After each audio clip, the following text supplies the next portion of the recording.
Praise the Lord. आप सबको जय मसीह की। मैं परमेश्वर का धन्यवाद देता हूं आज की सुबह दिखाने के लिए।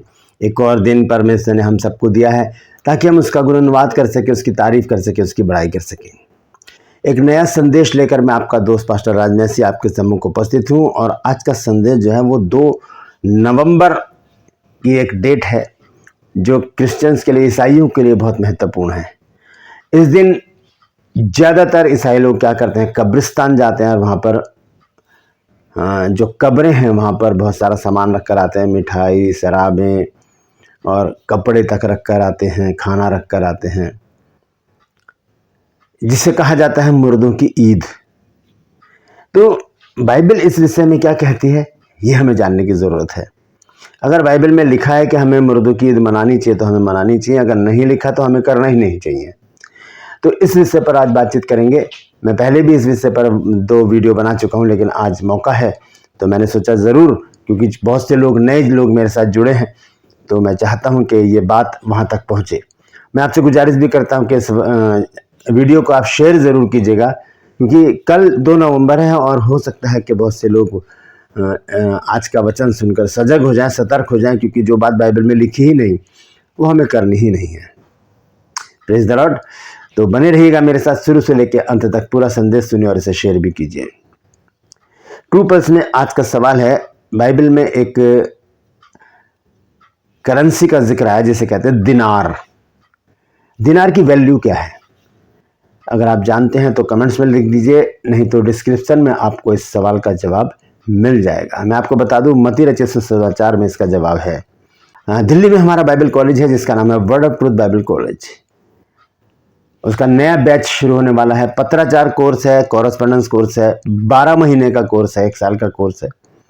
और ये कोर्स है बेसिक बाइबल स्टडी, यानी कि BBS कोर्स। अगर आप इस कोर्स को करना चाहते हैं, 1 साल के इस कोर्स को करना चाहते हैं, तो इस नंबर पर मुझे व्हाट्सअप कीजिएगा। ना तो SMS करें ना कॉल करें, व्हाट्सअप करें और पूरी जानकारी हासिल करें और इस सुनहरे मौके को अपने हाथ से ना जाने दें, क्योंकि बहुत से लोग हैं जो सीख कर आज सेवकाई में है। क्योंकि हमारा बेस जब तक मजबूत नहीं होगा, हम कितना भी BTH कर लें, कुछ भी कर लें, हमारी समझ में बाइबल नहीं आएगी। तो सबसे पहले बेसिक बातें जो बाइबल की हैं वो हमें समझनी बहुत ज़रूरी है। तो इस नंबर पर व्हाट्सएप करके मुझसे ज़रूर संपर्क कीजिएगा। Praise the Lord. आइए एक छोटी सी प्रार्थना करके हम आज के वचन को शुरू करेंगे। प्रभु जी, मैं धन्यवाद देता हूँ आज की सुबह दिखाने के लिए, और विनती करता हूँ प्रभु जी, आज के वचन को भी शेयर करने में मेरी मदद सहायता कर। मेरे होठों को, मेरे दिलो दिमाग को छूकर ब्लेस कर। मेरी आत्मा, मेरा शरीर तेरे ही कब्जे में रहे प्रभु, ताकि बोलने वाला मनुष्य नहीं बल्कि तेरा आत्मा हो। जितने भी लोग इस वचन को देख रहे हैं, सुन रहे हैं, उन सब पर मैं तेरी आशीष बोलता हूँ। हर एक को आशीषित कर। हर एक की रोग, बीमारी, चिंता, परेशानी, दुख, तकलीफें, लड़ाई झगड़े, तफरके, मनमुटाव, तलाक, बांझपन, नशा, कर्जा, बेरोजगारी, कमी, घटिया और बुरी बीमारी प्रभु अपने बच्चों के जीवन से, दिल, जिस्म, जान से दूर कर दे मेरे प्रभु। जो लोग घरों से रूठ कर चले गए हैं या खो गए हैं प्रभु, उन्हें वापस लेकर आ मेरे परमेश्वर, ताकि जिन घरों में उदासी है वहाँ पर आनंद मनाया जाए प्रभु और तेरी महिमा हो। जिन लोगों ने प्रभु जी यूट्यूब पर, प्रभु जी इस चैनल पर मुझे बहुत सारे जो प्रभु जी रिक्वेस्ट भेजे हैं प्रभु जी, उन सबको नाम बनाम तेरे सम्मुख लाता हूँ और विनती करता हूँ, हर एक की समस्या को, दुख, बीमारी, चिंता, परेशानी को अब भी और इसी वक्त अपने सामर्थ्य नाम के द्वारा दूर कर दे। प्रभु यीशु के नाम से मांगता हूँ, आमीन। Praise the Lord. तो आइए आज के संदेश को हम देखेंगे कि मुर्दों की ईद क्यों मनाई जाती है, ये क्या परंपरा है। ये एक आडंबर है, एक मनुष्य की बनाई हुई रीति है। और ये मनुष्य की बनाई हुई रीति में हम ऐसे सम्मिलित हो जाते हैं, हम परमेश्वर की गूढ़ बातों को भूलकर इन व्यर्थ के कामों में हम लग जाते हैं। तो ये जो 2 नवंबर को जो कब्रिस्तान में जाकर लोग कब्रों पर फूल चढ़ाते हैं और मोमबत्ती जलाते हैं, अगरबत्ती जलाते हैं, खाना रख कर आते हैं वहाँ पर, और कंबल वगैरह, शॉल वगैरह रख कर आते हैं, कपड़े और भोजन, बिरयानी, कोरमा वगैरह वहाँ रख के आते हैं, बीड़ी, सिगरेट और शराबें वहाँ पर रख कर आते हैं। क्या मुर्दे निकल कर वहाँ पर खाएंगे पिएंगे या कपड़ों को ओढ़कर फिर कब्र में चले जाएंगे? ये एक कितनी हास्यास्पद बात है। क्योंकि ऐसा तो हो ही नहीं सकता जो मर गया वो फिर से बाहर आकर वो खाना खाए या उसकी रूह आकर वहां पर खाना खाए। अगर ऐसी बात है तो उनको आप अपने घर में बुला लीजिए, वहां पर खिला दीजिए। जरूरी है कब्रिस्तान में जाकर आपको ऐसा करना है? तो दोस्तों बाइबल इस हिस्से में क्या कहती है हम सबसे पहले देखेंगे। मत्ती रचित सुसमाचार 8 अध्याय और उसके 22 पद में यीशु मसीह यहां पर कहते हैं, यीशु ने उससे कहा, तू मेरे पीछे हो ले और मुर्दों को अपने मुर्दे गाड़ने दे। क्योंकि प्रभु यीशु मसीह तो जीवित है और लूका 20 अध्याय के 38 आयत में लिखा है कि परमेश्वर मुर्दों का नहीं जीवितों का परमेश्वर है और जितने उसके निकट हैं वही जीवित हैं। परमेश्वर मुर्दों का परमेश्वर नहीं है, वो जीवितों का परमेश्वर, जो जीवित हैं, जो सांस लेते हैं, बोलते हैं, देखते हैं, सुनते हैं, चलते हैं, स्पर्श करते हैं। परमेश्वर उनका परमेश्वर है, मुर्दों का परमेश्वर नहीं है। तो हमें इस बात को देखने की जरूरत है। जब हम कब्रिस्तान में जाते हैं वहां का दृश्य देखिए, ढेर सारी कब्रें हैं जिन पर क्रॉस बनाकर रखी हुई है, उन पर नाम लिखे हैं और डेट ऑफ बर्थ और जो मृत्यु का दिन है वो भी लिखा हुआ है। तो वहां पर जाकर हम देखते हैं, एक चीज हमें समझ में आती है कि मनुष्य का अंत जरूर है। मनुष्य पैदा हुआ है तो वो मरेगा भी, लेकिन उसके बाद के जो लोग हैं वो बहुत विचलित परेशान हो जाते हैं और सोचते हैं कि हमारा जो प्रिय जिसकी डेथ हो गई है वो उसका आत्मा कब्रिस्तान में आएगा, वहां पर वो खाना खाएगा, कंबल ओढ़ेगा, शॉल ओढ़ेगा, शराब पिएगा, बीड़ी सिगरेट पिएगा, कोरमा खाएगा, बिरयानी खाएगा। दोस्तों ऐसा नहीं है। मैं आपको एक बहुत बड़ी बात बताने जा रहा हूं आज, और वो है सबोपदेशक की पुस्तक में। उसका हम देखेंगे 12वें अध्याय और उसके 7 पद में देखिए सुलेमान ने क्या लिखा है। सबोपदेशक की पुस्तक 12 अध्याय और उसका 7 पद, यहां पर देखिए लिखा है, जब मिट्टी ज्यों की त्यों मिट्टी में मिल जाएगी। मिट्टी यानी कि ये जो शरीर है ये मिट्टी से रचा गया है। हम देख सकते हैं उत्पत्ति 2 अध्याय के 7 पद में परमेश्वर के वहां पर लिखा है, परमेश्वर ने क्या किया, भूमि की मिट्टी से आदम को रचा और उसके नथनों में जीवन का सांस फूंक दिया और आदम जीवता प्राणी बन गया। तो ये शरीर जब मिट्टी से बना और मिट्टी में एक दिन मिल जाता है। लिखा है जब मिट्टी ज्यों की त्यों मिट्टी में मिल जाएगी और आत्मा, ध्यान से सुनिएगा, जब मिट्टी ज्यों की त्यों मिट्टी में मिल जाएगी और आत्मा जिसे परमेश्वर के पास जिसने उसे दिया है लौट जाएगी। अब मिट्टी तो मिट्टी में मिल गई और आत्मा परमेश्वर के पास चली गई तो क्या बचा? हवा, शून्य, जीरो, कुछ भी नहीं है कब्रिस्तान में। मिट्टी मिट्टी में चली गई, आत्मा परमेश्वर के पास चली गई। तो मिट्टी ज्यों की तो मिट्टी में मिल जाती है, क्योंकि वैज्ञानिकों ने बड़ी खोजबीन की और सोचा कि ये बाइबल झूठ बोलती है कि मनुष्य को जो है वो मिट्टी से बनाया गया है। ये तो बंदर से पहले हमारे जो पूर्वज वो आकर आगे इंसान बन गए। ऐसा नहीं है दोस्तों। है क्या कि वैज्ञानिकों ने जब बड़ी खोजबीन की तब वो इस निष्कर्ष पर पहुंचे कि मिट्टी में 96 तत्व होते हैं, 96 तत्व मिट्टी में होते हैं और इतने ही मनुष्य में भी होते हैं।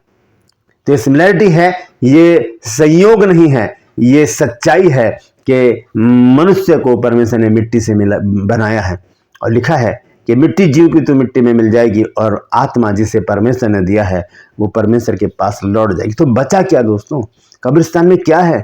सिर्फ मिट्टी है, वहां पर कुछ भी नहीं है। ना हमारे दोस्त, सगे, संबंधी, रिश्तेदार जो गुजर गए हैं, जिनके लिए हम रोते हैं, बिलखते हैं, याद कर करके परेशान होते हैं, वो अब इस संसार में नहीं है। मिट्टी तो मिट्टी में चली गई, लेकिन उनका आत्मा जो है वो पैराडाइज में है, वो परमेश्वर के पास है। हमें इस बात को सोचने समझने की जरूरत है। हम क्यों जाकर कब्रिस्तान में जाकर अपना पैसा, समय और अपने विश्वास को नष्ट कर रहे हैं?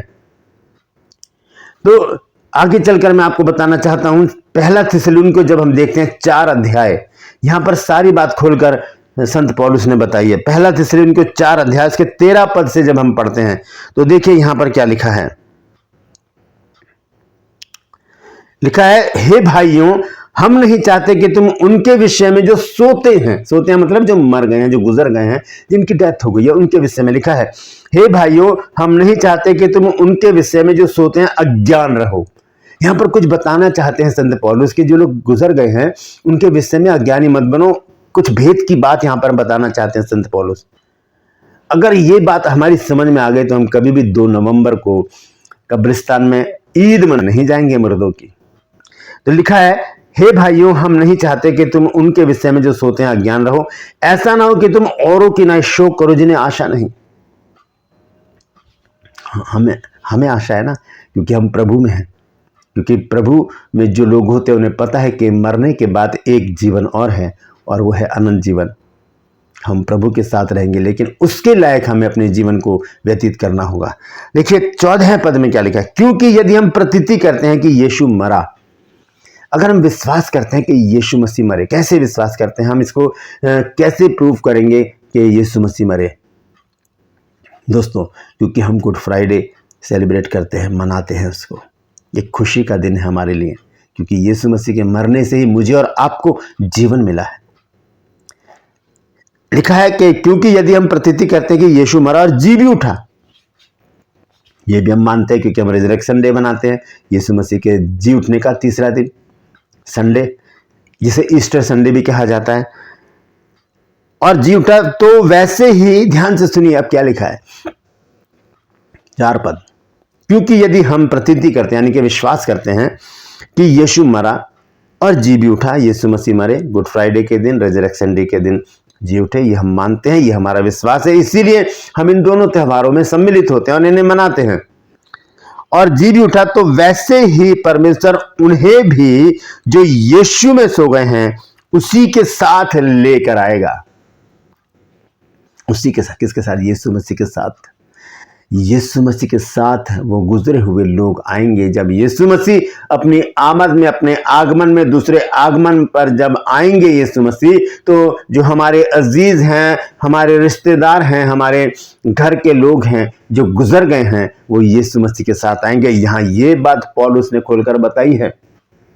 उनके लिए हमें शोक करने की जरूरत नहीं है, वो अभी परमेश्वर के पास है, बशर्ते कि वो मसीह में मरे हैं। उन्होंने यीशु मसीह को अपना उद्धारकर्ता करके ग्रहण कर लिया है। तब दोबारा से पढ़ देता हूं, यहाँ पर 14 आयत को लिखा है, क्योंकि यदि हम प्रतीति करते हैं कि यीशु मरा और जी भी उठा, तो वैसे ही परमेश्वर उन्हें भी जो यीशु में सो गए हैं उसी के साथ ले आएगा। यीशु मसीह के साथ हमारे अजीज आएंगे। मेरी छोटी बहनें जो गुजर गई, मेरे भाई गुजर गए, मेरे मम्मी पापा गुजर गए, ये लोग गुजर गए, लेकिन हमारा विश्वास है कि जब प्रभु यीशु मसीह आएंगे तो एक गवाहों का बड़ा बादल उनके साथ होगा।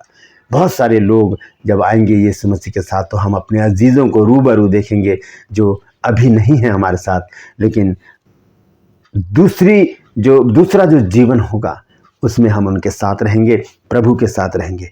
दोस्तों, ये आडंबर, ये परंपराएं, ये मनुष्यों की बनाई हुई रीति रिवाज, हमें इनसे परहेज करने की ज़रूरत है, हमें इनसे दूर रहने की ज़रूरत है। अगर आपको कोई बाध्य करता है कब्रिस्तान जाने के लिए 2 नवंबर को, तो आप मना कीजिए, बोल दीजिए कि हम इन चीज़ों को नहीं मानते, क्योंकि हमारा प्रभु जीवित है और हम भी जीवित हैं, और हम जानते हैं कि जो हमारे अजीज गुजर गए हैं वो परमेश्वर के पास है, उनका आत्मा परमेश्वर के पास है, और जब न्याय होगा तब उनको आमने सामने रखा जाएगा, और जब यीशु मसीह का आगमन होगा तब हमारे अजीज उनके साथ बादलों पर नीचे आएंगे और हम उनसे रूबरू मिलेंगे, आमने सामने मिलेंगे, बातचीत करेंगे।